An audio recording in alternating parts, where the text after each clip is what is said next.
Bonjour et bienvenue sur InfoLive TV, voici les titres de l'actualité israélienne. L'Iran a procédé avec succès à un tir de missile qui, selon la presse locale, serait capable de placer en orbite des satellites. Cette annonce a été faite à l'occasion des célébrations du 31e anniversaire de la révolution islamique iranienne. De leur côté, les nations occidentales redoutent que Téhéran se serve de ce type de missile à des fins militaires. L'Iran a également dévoilé 3 nouveaux satellites en construction ou en projet. Il s'agit de 2 satellites d'observation dont la mission est de prendre des photos de la Terre. L'aviation israélienne a effectué une série de raids sur des tunnels dans le sud de la bande de Gaza, faisant au moins 3 blessés selon des sources palestiniennes. Ces bombardements surviennent à la suite de tirs de roquettes Qassam sur le Negev occidental et la tentative d'attentat au baril d'explosifs. Rappelons qu'en début de semaine, des charges explosives avaient été envoyées par le biais de la mer en direction des plages israéliennes, mais ont été neutralisées à temps par les forces de Tsahal. Selon un haut responsable du Hamas, les négociations en vue de la libération du soldat Gilad Shalit ont échoué en raison du durcissement de la position du Premier ministre israélien Binyamin Netanyahou.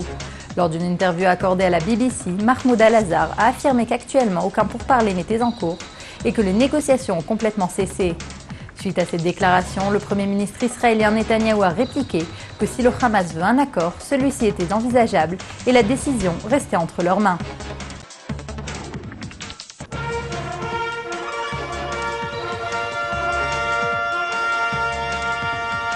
Après avoir été accueilli chaleureusement par son homologue israélien Binyamin Netanyahou, celui-ci ainsi que 8 ministres italiens ont participé à une réunion conjointe des 2 gouvernements, la première du genre entre les 2 États.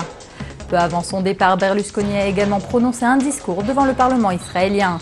Ce dernier a affirmé que l'Italie s'opposait au rapport Goldstone, qui selon ses propos tente d'incriminer Israël pour sa riposte justifiée au tir incessant du Hamas.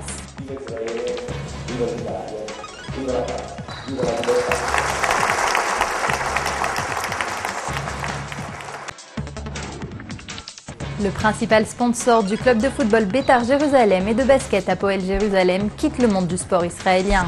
En effet, Gouma Agayar a annoncé par le biais de son avocat qu'il ne soutiendra plus les 2 équipes sportives dès la saison prochaine.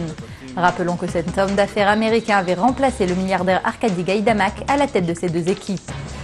Peu après avoir été hospitalisé dans un centre psychiatrique, Gouma Agayar semble ne plus être en mesure de soutenir financièrement Beitar Jérusalem et Hapoel Jérusalem.